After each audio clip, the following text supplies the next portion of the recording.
In this video, Kinsley and I are going to show you some tips you can do if you're having cervical neck pain as well as an associated headache. Spine. The first one is going to be just gentle traction. So you're going to go on supine with your patient here. I'm going to go right at the base of Kinsley's skull, and I'm pulling back and straightening out my elbows. I always recommend that people straighten out the elbows because if you leave the elbows bent with this, you're going to kind of wear out your biceps. I'm just leaning back, applying that traction. How much traction or how much force do I put in there?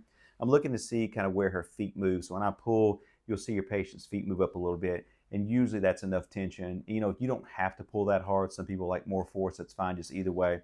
But I like that way of just performing that gentle traction.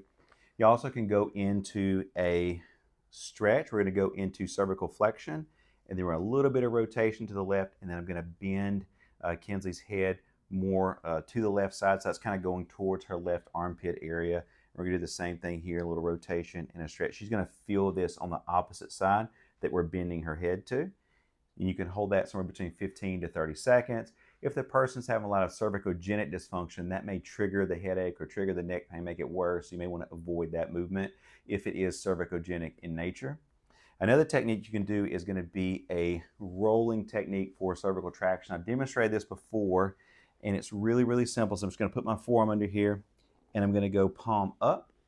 And then what I'm trying to do is I'm going to rotate my forearm palm down. And when I do that, that's going to apply that tractioning force. Nice and easy. I can hold that stretch and traction for an extended period of time with very minimal, effort on my part. So that's an easy way to do that. Another technique is going to be a suboccipital shearing technique. So if you're having a headache right at the base of the skull, it's pretty sensitive. I've had this with patients come in, and this is pretty significant. This works really well. So what you're going to do is you're going to take a towel. We're going to put this on Kinsley's forehead. Now I'm doing that so that it kind of provides a buffer between my shoulder. We don't want any bony prominences here kind of jamming into Kinsley's forehead. So I'm going to put that on her forehead. I'm going to take my right hand, which you can do whatever hand you'd like. I'm just right hand dominant. I'm going to put my right hand right at the upper cervical spine at about C2 level.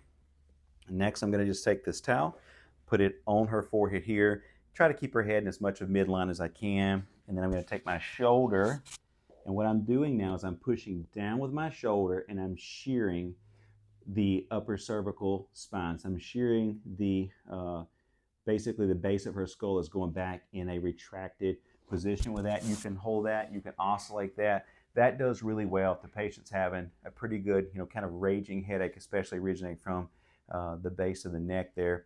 Works really well. And you hold that somewhere between maybe 2 seconds to 10 seconds, just depending on the patient's tolerance. And you can repeat that for multiple repetitions if you'd like.